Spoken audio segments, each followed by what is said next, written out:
Na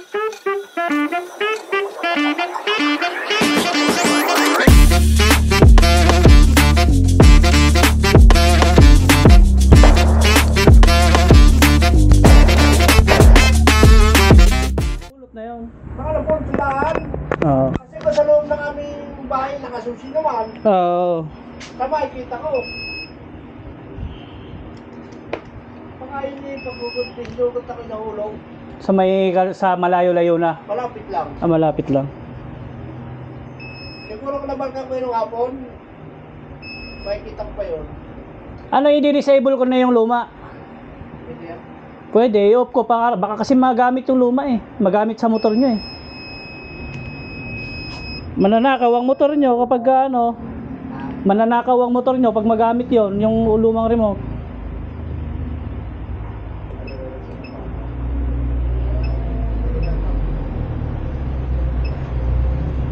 Tingin nyo, makikita pa yun, isasauli pa yun, hindi na.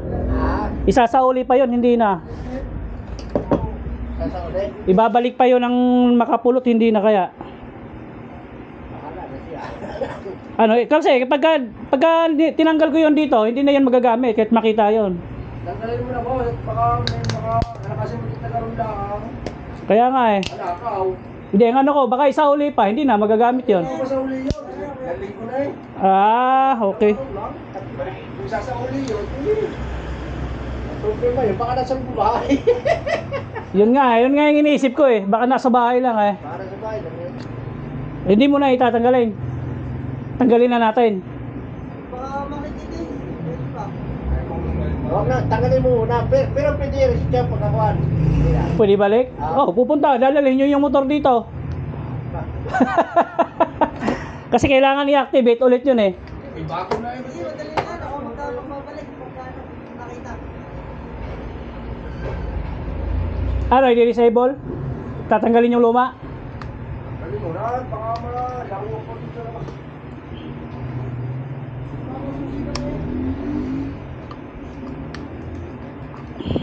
Ano, tatanggalin ko yung luma? Pero may bigyan mo ako ng ba't yan? Code.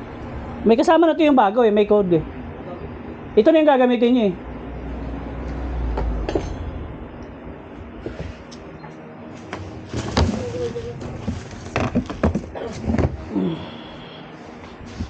Testing kung gumagana.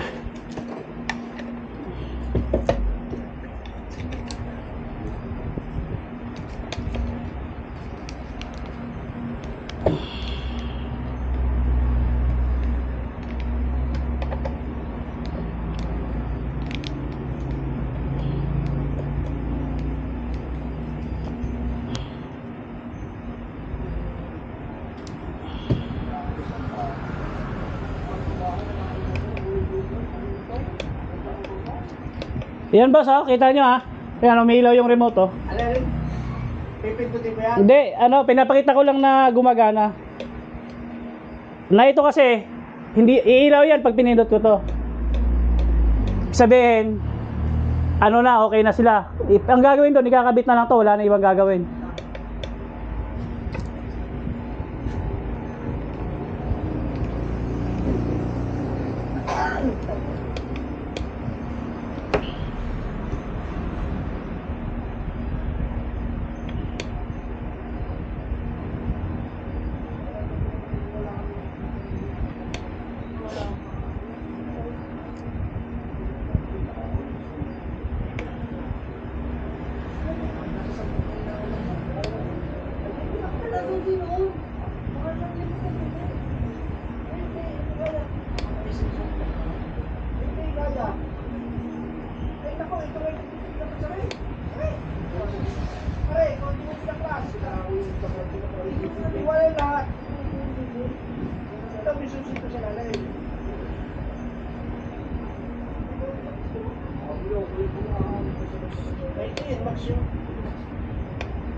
Ayun,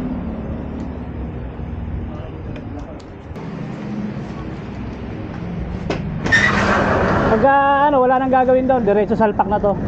Pagka salpak nito, under na yung motor. Tanawan pa kayo, layo ah. Ito yung code mo. Tatago na lang namin yung code, no? Picturean nyo na lang. Kasi ito, mawawala talaga yun eh. Pag pinicturean nyo, okay, i-memorize nyo na lang. Isasama sa papel ng motor. Pwede. No. Oo, mas maganda. Hindi ko mabuksan eh. Okay, i-memorize nyo. Hindi ko mabuksan. Ang password. Yun lang. Kakalimutan ko. Picture ko lang. Picturean nyo na, tanggalin nyo Isa na. lang talaga ang remote na ganyan. Oo, sa Yamaha po, isa. Sa Honda, dalawa talaga. Maynila na. Boss, kung halimbawa Mamanual? hindi, yung code, sesend ko lang sa'yo ulit. Hindi na. I-actual na yan dun sa motor. Kaya nga lang siya nagawa kasi nandito yung module. Oo, yung module. Pagka bibili ka ng bagong remote, kayo nang mag-actual nun. Meron na nun sa YouTube paano gawin. Basta ang importante ito. Yung remote. Kasi yan yung gagamitin. Hindi, yung code. Code mo. Kasi yan ang importante. Yung pinicture ko. Pwede halimbawa ay bumili na isa sa inay. Oo, tapos ito gagamitin. Para Yung code, yung code. Hindi. Pag ang lahat kasi ng remote sir, may bagong code. Oo. Ang Yamaha hanggang 6 yan. Hanggang 6 na remote ang kaya. Ibig sabihin, 6 na code ang kaya niya. I think hindi, bibili. Pangalawang code na to na nakasave dito. Di, apat na lang. Di 4 na lang. Pag naka-4 ka na, wala na. Babalik kayo ulit sa akin, papabura kayo. Buburahin yung 5 para bumalik ulit sa original. Eh, ang iba kasi, Kasi sabi ko, pagkarot na kami, dalang abala pa, baka abala ta. Di ano, 2 months yata. Hindi, ipadadala pa ang motor. Hindi, matik yun kasi babaklasin pa nila. Paano? May CI pa sila boss kung talagang ano, Kas ko naman binili yun. hindi yung mga papeles, papadala pa yun. Kung kanino nakapangalan kasi ang iniiwasan doon baka kasi nakaw yung motor, mga ganun. Kasi may nangyari niyan sa Maynila eh. Okay. Sige bossing, thank you po. Ingat po.